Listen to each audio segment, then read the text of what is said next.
நல்லது. நாங்கள் ஜோனா எழுதின புஸ்தகத்தில் இருந்து 1, 2, 3, 4 வசனங்களை நாம் வாசிக்க போகிறோம். எல்லாரும் திருப்பிக் கொள்ளுங்கள். பழைய பாடலே 1708 பக்கம். அமிதாய் குமாரனாகிய யோனாவுக்கு கர்த்தருடைய வார்த்தை உண்டார். அவர், நீ எழுந்து மகாநகரமாகிய நினிவேக்கு போய் அதற்கு விரோதமாக பிரசங்கி, அவர்களுடைய அக்கிரமம் சமூகத்தில் வந்து எட்டினது என்றார். அப்பொழுது ஜோனா கர்த்தருடைய சமூகத்திலிருந்து விலகி தர்சீசுக்கு ஓடி போகும்படி எழுந்து யோப்பாவுக்கு போய் தர்சீசுக்கு போகிற ஒரு கப்பலை கண்டு கூலி கொடுத்து தான் கர்த்தருடைய சமூகத்திலிருந்து விலகும்படி அவர்களுடைய தர்சீசுக்கு போக கப்பல் ஏறினார். அல்லேலூயா, அல்லேலூயா. ரைட்.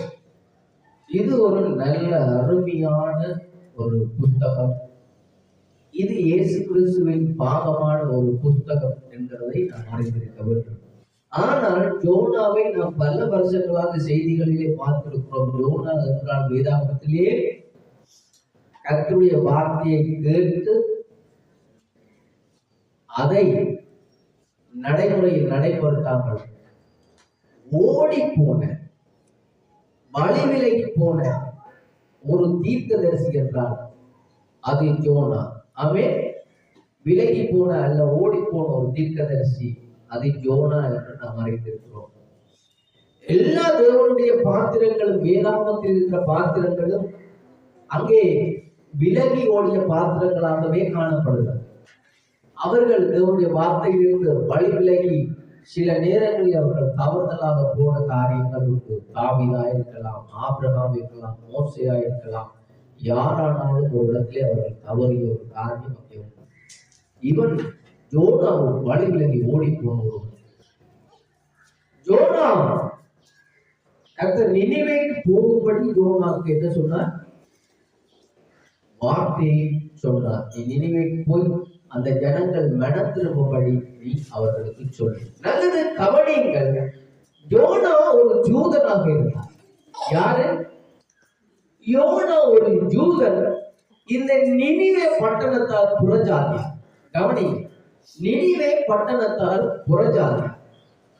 ஆனால் இந்த ஜூதர்கள் என்பவர்கள் நாங்கள் தேவனால் அழைக்கப்பட்ட விசேஷமானவர்கள் என்று அவர்கள் கருதினார்கள். அப்படித்தான் வேதம் இருக்கிறது, அழைக்கப்பட்டார்கள். யூதர்கள் என்றால் தேவனால் அழைக்கப்பட்டவர்கள், பிரித்தெடுக்கப்பட்டவர்கள். என்னது? அழைக்கப்பட்டவர்கள் அல்லது பிரித்தெடுக்கப்பட்டவர்கள் யூதர்கள். கவனிக்கிறது.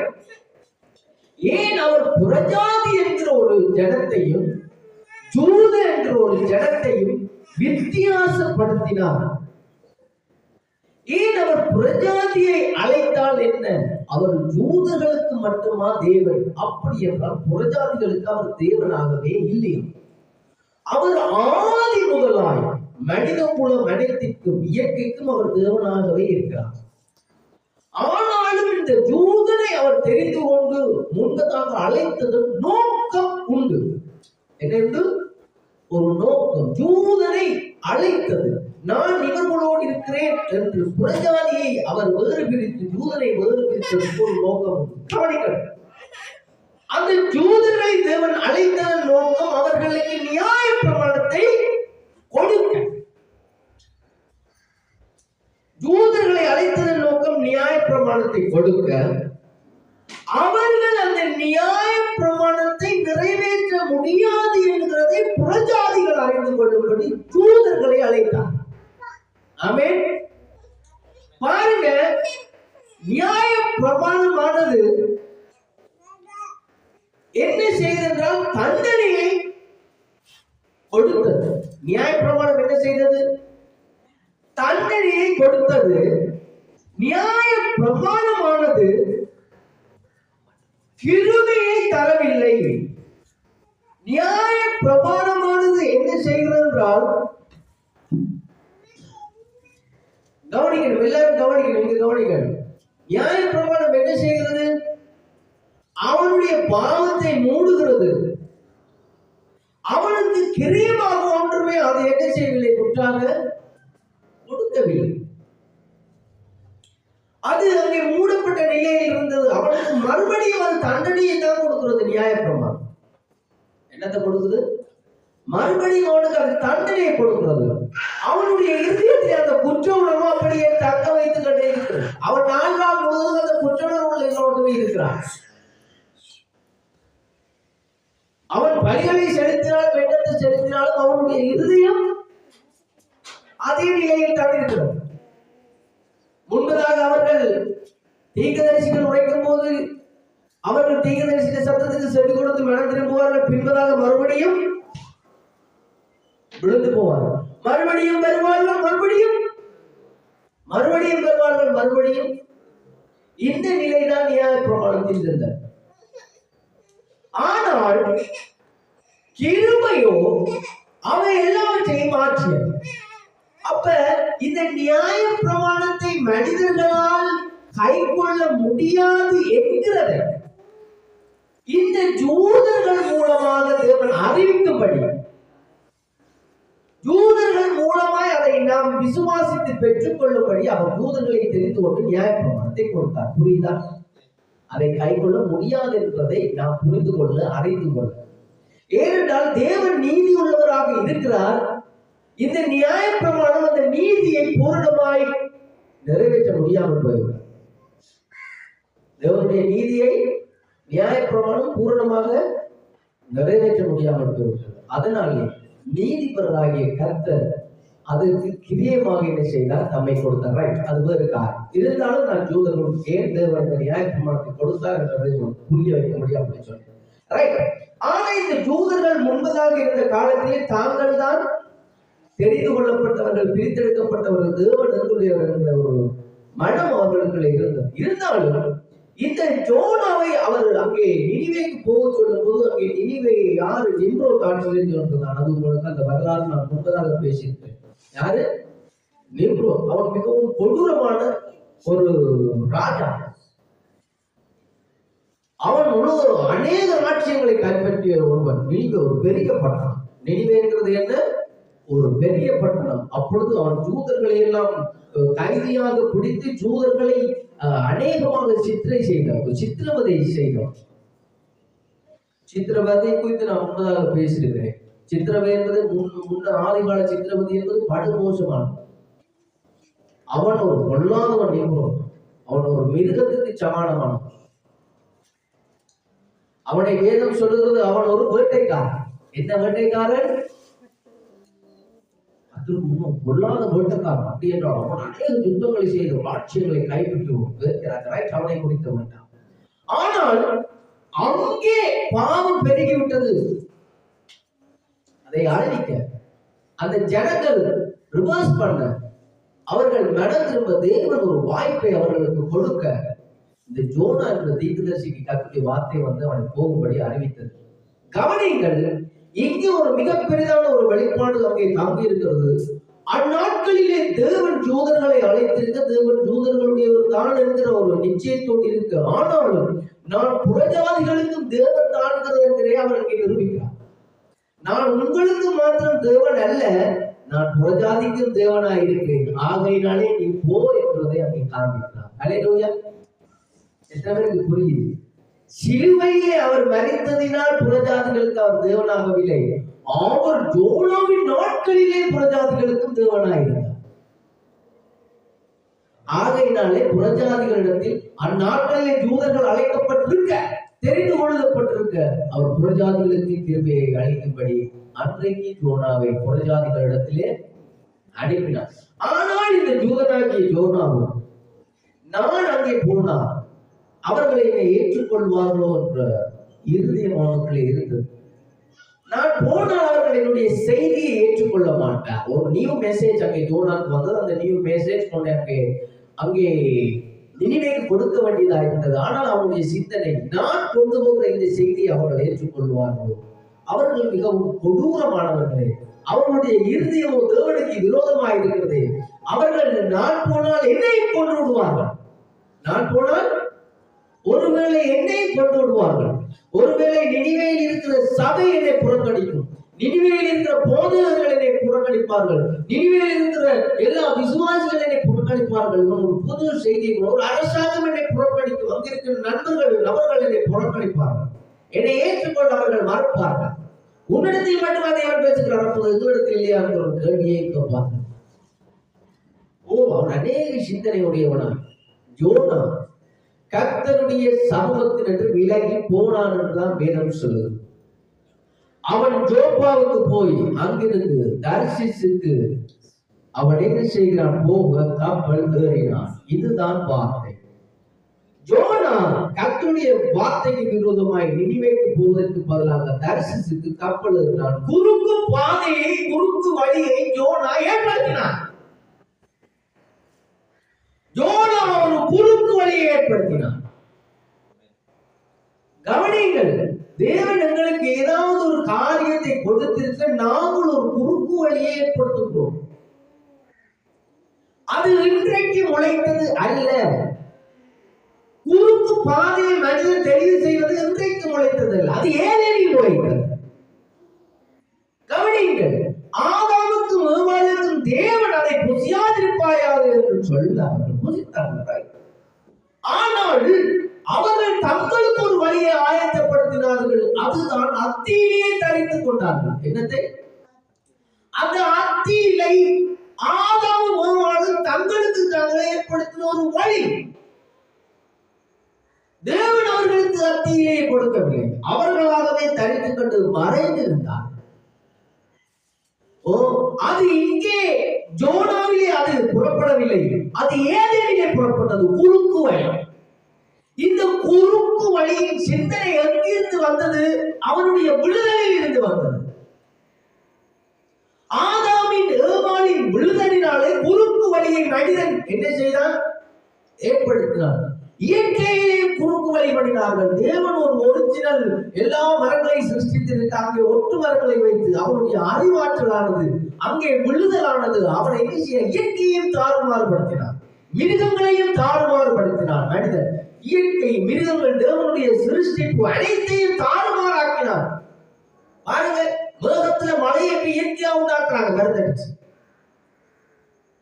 மின்னல் வரணுமா? இயற்கையாக செய்கிறாங்க. வனாந்தரத்தை காடாக்கணுமா? செய்யறாங்க.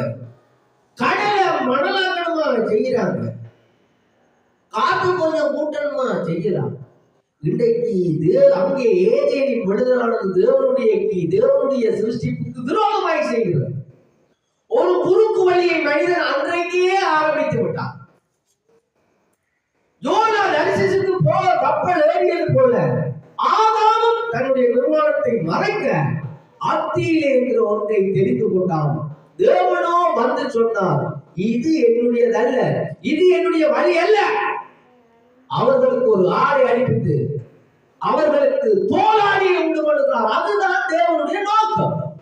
ஆதாமுக்கு தோளாடியை உண்டு வந்ததுதான் தேவனுடைய நோக்கம். ஆதாம் தெரிந்து கொண்டான் அத்தியிலே. அல்லேலூயா. ஆதாம் எதை தெரிந்து கொண்டான்? இந்த குறுக்கு வழியை மனிதன் தெரிந்து கொள்ளாத. இன்னைக்கு சபைக்கே அநேக குறுக்கு வழியை தாறுமாறான சத்தியத்தை தாறுமான காரியங்கள் அதுதான் இருக்காங்க. இப்பொழுது யோனா அங்கே தரிசிசுக்கு ஏறினார். யோனா ஏறியது என்னன்னு சொன்னால், தான் சுகமோகமான ஒரு இடத்துக்கு போய் நிம்மதியாகிறார். யோனா தெரிந்து கொண்ட பாதையானது சுகமோகமான வழி. நானே அங்கே போய் எங்க நினைவேக்கு போய் வீணாக நான் பிரச்சனைகளை அகப்படுவதை பார்க்கிறோம். தரிசிசுக்கு போய் நிம்மதியாக இருப்பதையே விரும்பினார்.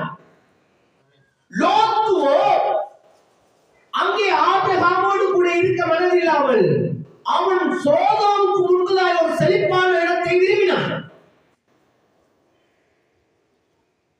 விளங்குதோ? அவன் ஆபிரகாமோடு இருக்க அவனுக்கு மனதில்லை.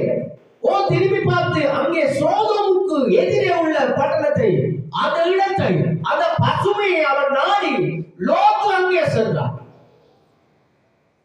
லோத்து அந்த இடத்துக்கு சென்றது, லோத்தின் மீது நியாய தீர்ப்பு வந்து விழுந்தது.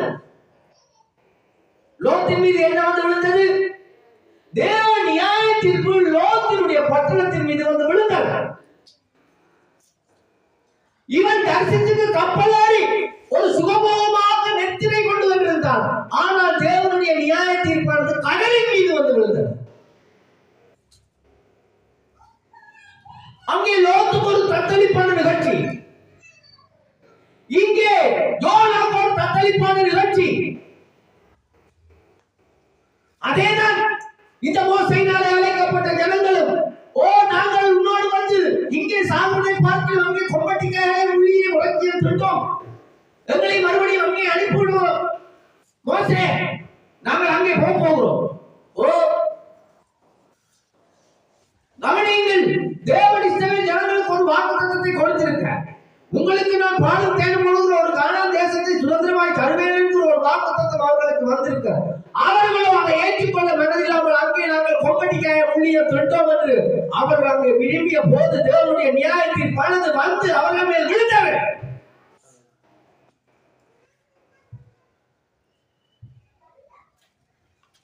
தேவனுடைய நியாயத்தின் பலது அவர்கள் மீது வந்து விழுந்தது. வார்த்தைக்கு கீழ்ப்படியாமல் இருக்கிற ஒவ்வொரு நொடியும், ஓ நாங்கள் அங்கே இறங்கிய மனைவியும் சொன்னவை உங்களுக்கு 40 வருஷமாகி நாங்கள் மன்னாவே சாப்பிடுகிறோம், ஓ உங்களுக்கு வேற சாப்பாடு இல்லையா போச்சு, ஓ ரைட். அவர் கீழ்காட்சி அனுப்பி காடுகளை அனுப்பினார், சாப்பிடு வாய்ப்பில் அவர்கள் அவர்கள் எல்லாரும் மறித்து போனார்.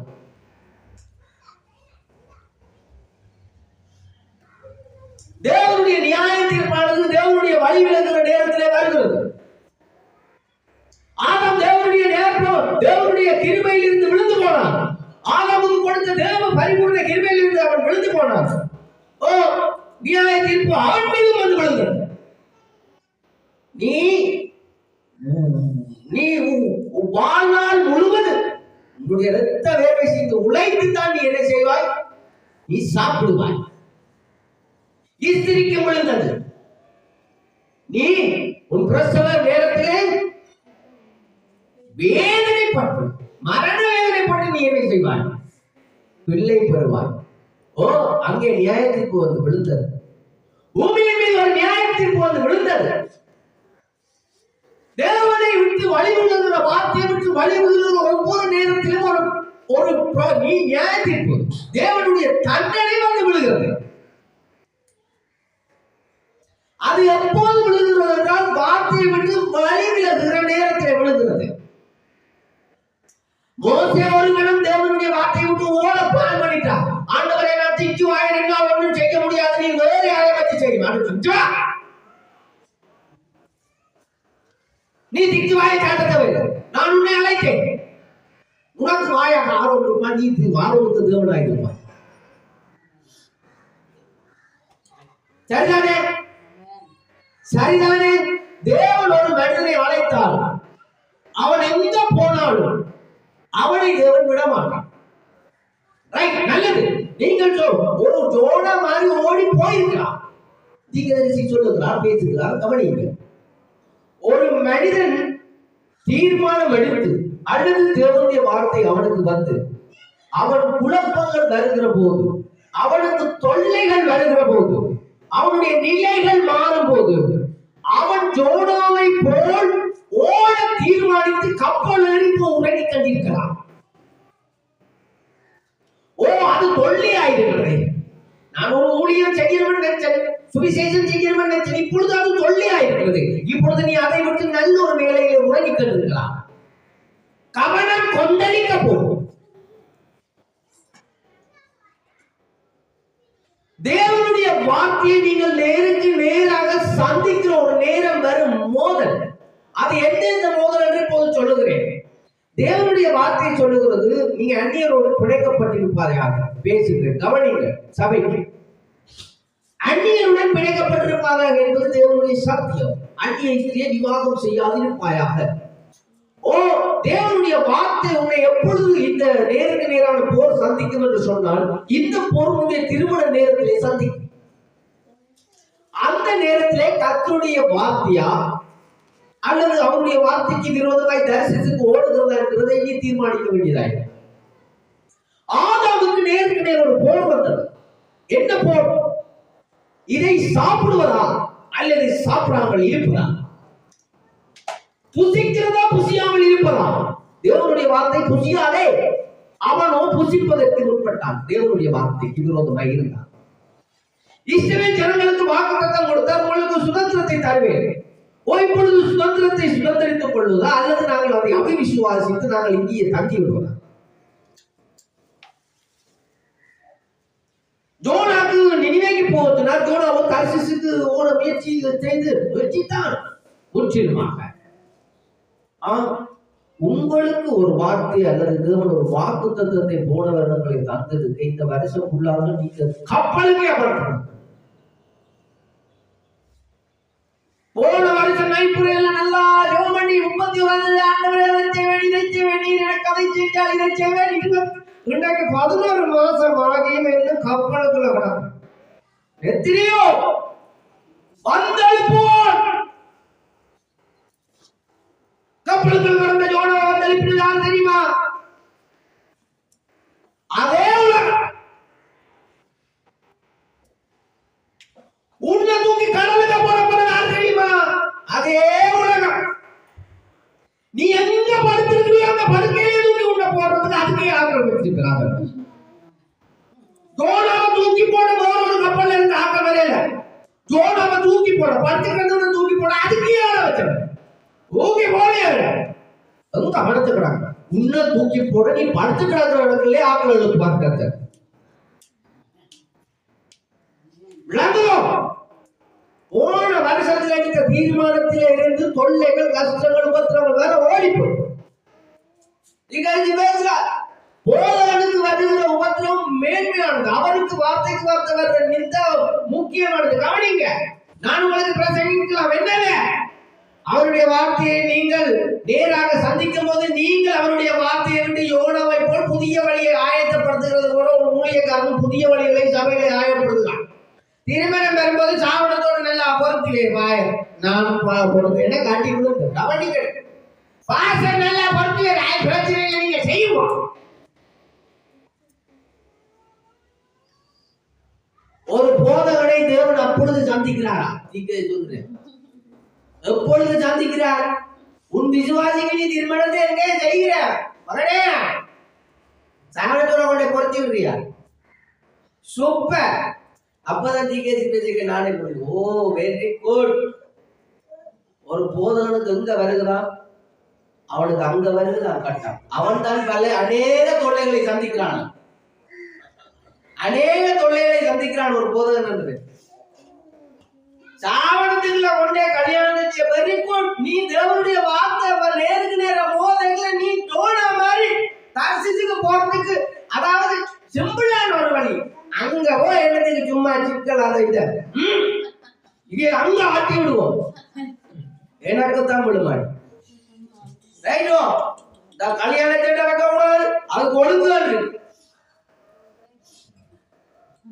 இந்த சட்டப்படித்தான் கொஞ்சம் அறைக்கு போக வேண்டிய கிடக்கு. இந்த செய்திக்கு போறாரு என்னது சட்டத்துக்கு படிதான் நானும் மறக்க வேண்டியதா இருக்கு. காயம் நானும் கப்பலுக்கு கிடந்தா கப்பலுக்கு ஆள வச்சு என்னையும் தூக்கி, அதான் இப்ப நீங்க வாசிக்கலையா வெள்ளன என்னது பவுல் சொல்றாருல்ல,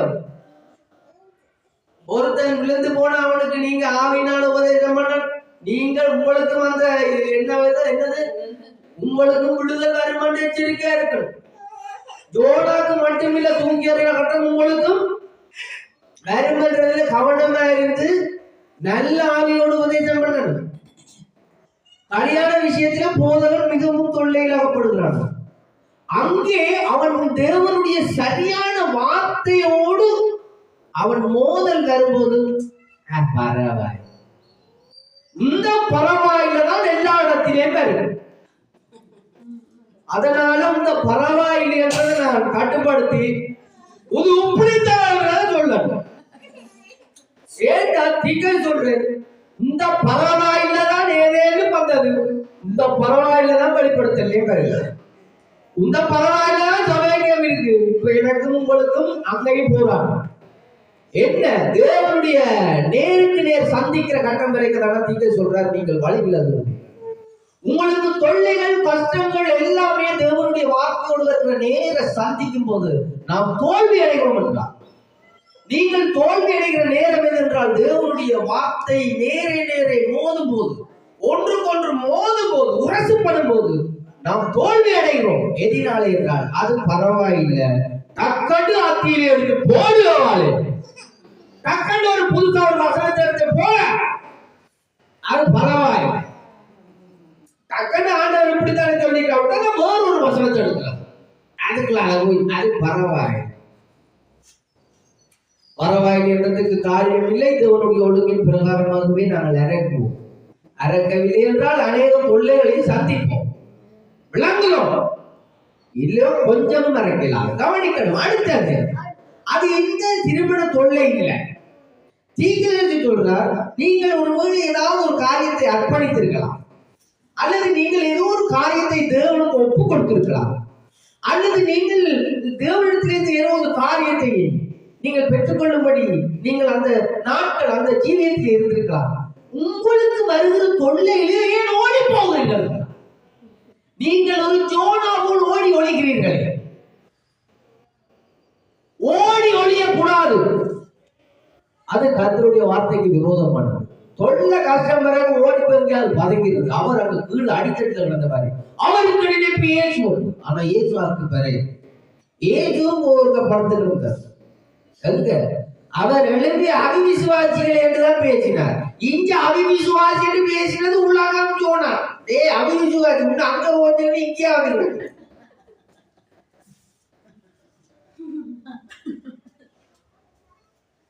விளங்குது. இன்னைக்கு நாங்க எங்கேயாவது இடத்துல ஓடி போயிருந்தா ரிவர்ஸ் கியர் போட்டு வந்திருக்க. இல்ல நீங்க அதை திருப்பி ஞாபகப்படுத்தி அடுத்த வருஷத்துக்குள்ள ஏதாவது ஒரு முயற்சி செய்ய. போன வருஷம் அன்னைக்கு நைப்புல முடிஞ்சது. இன்னும் அந்த 20 ரூபாய் 30 ரூபாய் மாறாத மாதிரி அந்த இறுதியம் மாறினா தான் அந்த 20 ரூபாய் 30 ரூபாய் மாறும். இறுதியம் மாறாமல் மாறாது. நிலை அங்கே இருக்கு. கொஞ்சம் மாறணும், கொஞ்சம் முசரணும். அதுதானே ஆண்டவர் இருப்பார். கொஞ்சம் மாறணும். கொஞ்சம் ஜோனா நீ மாறு. அவரே கடைசியில சொன்னேன், என்ன தூக்கி போடுங்க, என்ன தூக்கி கவனிங்க. நீங்க உங்களே போட வேண்டிய இருதயத்துக்கு வரணும். இது என்னாலதான். ஐயோ அந்த தொல்லை எதனால? ஜோனா எதனால இந்த தொல்லை என்று கண்டு கொண்டா தெரியுமா? இது என்னாலதான் இந்த தொல்லை. உங்களுக்கு என்ன தூக்கி போடுங்க. நீங்களே கண்டுகொள்ளணும். உங்களுக்கு வருகிற தொல்லை யாரால என்ன சொல்லுங்க? என்னால இந்த தொல்லையே என்னால, அவரால இல்ல என்னால. ஏன்னா நீதானப்பா ஏறி கப்பல்ல. இந்த கப்பல் ஏறணும் இல்ல தொல்லை. ஆண்டவர்ல இப்ப தொல்லை அங்க சொல்லி இருந்து அவருக்கு மீன் வந்திருக்காரு. ஆனாலும் தீட்டுதற்கு சொல்லுகிறார், ஒருவன் தேவனால் அழைக்கப்பட்டிருந்தான், அவன் தேவனுடைய என்றால், அல்லது தேவனுடைய வார்த்தை அவனுக்குள்ளே இருக்குது என்றால், அவன் எந்த தொல்லைகளுக்குள்ளே அகப்பட்டிருந்தாலும், அவன் எந்த வழிவிலங்களை அவன் தெரிந்து கொண்டாலும், அவன் எந்த வழியை உருவாக்கினாலும், தேவன் அவனை அங்கிருந்து கொண்டு வர ஒரு வழியை ஆயத்தப்படுத்தினார். ஜோனாக்கு ஒரு வழியை ஆயத்தப்படுத்தினார். அதுதான் அந்த மீன். ஆதாம் செய்த தவறுக்கு ஒரு வழியை ஆயத்தப்படுத்தினார். அதுதான் அடிக்கப்படுகிற ஆட்டுக்குட்டி. இரண்டாவதாகவோ அதிலிருந்து ஆதாமை மீட்டுக் கொண்டார். விழுந்து போன ஆதாமை மீட்டுக் கொண்டார். முதலாவது விழுந்தார். இரண்டாவது முதலாவதாவை மீட்டுக் கொண்டார். அல்லேலூயா. எல்லாரும் வழியை விலகினார்கள், விலகி போனார்கள். கிறிஸ்துவ வழி விலகி போவார்களாயிருந்தார். எல்லாருக்கும் ஒரு வார்த்தை கொடுக்கப்பட்டது. அந்நாட்களிலே இயேசு கிறிஸ்துவுக்கும் ஒரு வார்த்தை கொடுக்கப்பட்டது. அவர் கல்வாரியிலே மரிக்க வேண்டியது தேவ சித்தமாயிருந்தது. நினிவே மனம் திரும்ப வேண்டியது தேவ சித்தமாயிருந்தது. எல்லாம் தேவனுடைய சித்தமாயிருந்தது. இயேசு கிறிஸ்துவின் தேவ சித்தம் இருந்தது. அது நிறைவேற அவர் தன்னை ஒப்புக் கொடுத்தார். ஆம், அது அபூர்ணமா இருக்கட்டும். நாங்கள் வேறு செய்திகளும் கவனிக்க. எலியா ஒரு டைம் அவனும் வழியில் என்ன செஞ்சாரு? ஜெசபேலுக்கு பயந்து போய் புகையை கொடுத்துட்டு, ஆண்டவரே எனக்கு காணும், இவ்வளவு போதும், என்னை எடுத்துக் கொடுக்கும். என்ன 2 தடவை தான் ஆகாபையும் ஜெசபேலை சந்தித்து ஒரு 3ஆம் தடவை மோடி போய் என்ன எடுத்துக்கொள்ளும். இதுக்கு மேல எனக்கு சரீரால் ஆண்டவரை என்ன எடுத்துக்கொண்டு கொண்டு ஒருக்கா எலியா ஓடி போயிட்டேன், ஒளிஞ்சிட்டேன். ஆண்டவர் ஒளிஞ்சு போன எலியாவை சரி வாங்கன்னு கூப்பிட அடுத்த கட்டமா சொன்னார், மறுபடியும் போகத்தான். நீ மறுபடியும் என்ன செய்யணும்? போகத்தான். விளக்கணும். கர்த்தர் தெய்வமானால் கர்த்தரை பின்பற்றுங்கள். பாருங்க, தேவன் எலியாவுக்கு ஒரு வார்த்தையை கொடுத்திருந்தார். அந்த வார்த்தை அல்லது எலியாவுக்கு கொடுக்கப்பட்ட அந்த ஊழிய நிறைவேற தேவன் மறுபடியும் அந்த நபரை அழைக்கிறார். எலியா வழி விலகிட்டார். கோட்ல இருந்து ட்ரெட் பண்ணிட்டார். ஆனா எலியா தான் அந்த ஊழியத்தை செய்ய. நோவா தான் அன்றைய பிரசங்கி. நோவாவிற்கு கர்த்தருடைய வார்த்தை வந்தது. நோவா தான் அதை செய்தி கொடுக்கணும். நோவா வழி விலக முடியாது. மோசே தான் இஸ்ரவேல் ஜனங்களுக்கு வழிநடத்துற தூதன். மோசே வழி விலக முடியாது. தேவன் விட மாட்டார். தாவீது தான் இந்த ஜனங்களுக்கு ராஜா. தேவன் தான் ராஜாவை ஏற்படுத்தினார். தாவீது தலையிலே போக முடியாது. போனாலும் தேவன் ராஜாவா. ஆபிரகாம் எல்லா ஜாதிகளுக்கும் தகப்பன். ஓ, உன்னிலிருந்து அநேக ஜாதிகளை உண்டாக்குவது. ஆபிரகாமுக்கு கொடுத்த வார்த்தைப்படி ஆபிரகாமுக்கு அதை செய்தார். ஆபிரகாம் தவறினார். வேலைக்காரியை எடுத்து போட்டார். அவருக்கு நீ கால் மிதிக்கும் தேசமெல்லாம் உனக்கு தருவேன் என்றார். ஓ, பஞ்சம் வந்தது. பெலிஸ்தரிடத்தில் எஸ்கேப் ஆயிட்டார். பெலிஸ்தரிடத்தில் போனாலும் அவன் தேவனுடைய வாக்குத்தத்தத்தின் தகப்பன். ஆபிரகாம் வழி விலகினாலும் அவர் தேவனுடைய அழைக்கப்பட்ட பாத்திரம். நீங்கள் அழைக்கப்பட்டிருந்தால், நீங்கள் வழிவினைகளாலும் நீங்கள் தேவனுடைய பாத்திரம். தேவன் உங்களை மறுபடியும் அழைப்பார். தேவன் அவருடைய சிச்சிப்பார். பிசாசியல் என்ற செய்தியிலே தீர்க்கதரிசி சொல்லுகிறார், ஒருவன் தேவன் அழைத்திருந்தார், அவன் வழிவிலகி போயிருந்தார். தேவன் நோய்களுக்கோ அல்லது வேறு எந்த காரியத்துக்கும் அவர் தகப்பன அல்ல. பிசாசி அந்த உபத்திரவங்களுக்கும் நோய்களுக்கும் தகப்பனாயிருக்கிறார். ஆகையினாலே தேவன் ஒருவன் வலைகளை போகும்போது அவனுக்கு தொல்லையை ஏற்படுத்தவோ அல்லது அவனுக்கு வியாதி ஏற்படுத்தவோ பிசாசை அனுமதிக்கிறார். அதிலே தங்கிவிட அல்ல, நீ மறுபடியும் வர. ஜோனாக்கு அங்கே காற்றை அனுப்பி அங்கே ஒரு தொல்லையை ஏற்படுத்தினார். மறுபடியும் ஜோனா அங்கே போகவில்லை. மறுபடியும் ஜோனா நினைவேற்றி வர. தேவன் உங்களுக்கு ஒரு தொல்லையை தருகிறார் என்றால் நீங்கள் மறுபடியும் அங்கே வரப்படியாது. தேவன் எனக்கும் உங்களுக்கும் ஒரு தொல்லையை தருவானால் அவர் மறுபடியும் உங்களை அழைக்கும்படியாகவே அல்லாமல் அந்த தொல்லையிலே உங்களை சிக்க அல்லது உங்களை அகப்பட அல்ல. இஸ்ரவேல் ஜனங்களுக்கு அங்கே அவர் தொல்லையை கொடுத்தார் என்றால் அந்த ஜனங்களுக்கு அந்த தொல்லையில் இருந்து அவர்கள் அந்த வாக்குத்தத்தத்தை விசுவாசிக்கவே அல்லாமல் அந்த தொல்லையை சிக்கப்பட அல்ல. தேவன் அவர்களுக்கு மரணத்தை கொடுத்தார் என்றால் மரணத்திலிருந்து அவர்கள் அங்கே ஜீவனுக்கு உட்பட்டிருக்கவே அல்லாமல் வேறு ஒன்றுமே அல்ல. மரணம் என்றால் வேறு விடுத்தல், வேறு ஒன்றும் இல்லை. தேவன் வேறு விடுக்கிறார். அல்லேலூயா. எத்தனை பேர் புரிஞ்சு கொண்டீங்க? இல்ல புரிஞ்சு கொண்டாம இருக்கீங்களா எல்லாரும்? ரைட், நல்லது. கவனிங்கள். எல்லாரும் செல்லும் வழியில நீங்கள் சொல்றார், நீங்கள் செல்லக்கூடாது. நீங்கள் வித்தியாசமானவர்கள் என்பதை காண்பிக்க வேண்டியதாக.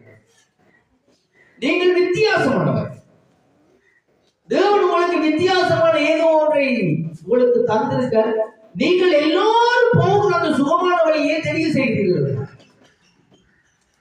ஜோனாக்கு ஒரு வித்தியாசமான ஊழியத்தை கொடுத்தார். இதுவரைக்கும் எல்லாரும் ஜூதனுக்கு ஜூதனாக சுவிசேஷம் சொல்லி எல்லாரும் ஊழியம் செஞ்சிருக்க வித்தியாசமான ஒன்றை கொடுத்தார். நீ பிரஜாதிக்கு போ. பிரஜாதிக்கு போறதா? அவங்களுக்கு என்னது? நான் இதை கொண்டு போய் சொல்ல, மனத்தில் போய் சொல்ல, எங்கடே அவங்களுக்கு சொல்ல சொன்னாலும் சொல்லலாம். வித்தியாசமான ஒன்றை ஜோனாக்கு சொல்ல ஆண்டவர் வித்தியாசமான ஒன்றை உங்களுக்கும் தந்திருக்கிறார். தீர்க்கதரிசி யோனா அன்றைக்கு வித்தியாசமான ஒன்றை கொடுத்தது போல இன்றைக்கு வித்தியாசமான ஒன்றை கொடுத்து தந்திருக்கிறார். கூர்நுனி கோபுரம் திறக்கப்பட்டு அன்றைக்கு யோவான் பார்த்து அழுத அந்த 7 முத்திரைகளின் ரகசியத்தை, ஜீவ புத்தகத்தில் உள்ளவர்களுடைய அந்த பெயர்கள் முத்திரிக்கப்பட்டதையும் 7 முத்திரைகளையும் அங்கே அவர் இந்த பூமிக்கு கொண்டு வந்து அதை உங்களுக்கு தந்திருக்கிறார். அன்றைக்கு யோனாக்கு ஒரு செய்தி, இன்றைக்கு உங்களுக்கும் ஒரு செய்தி.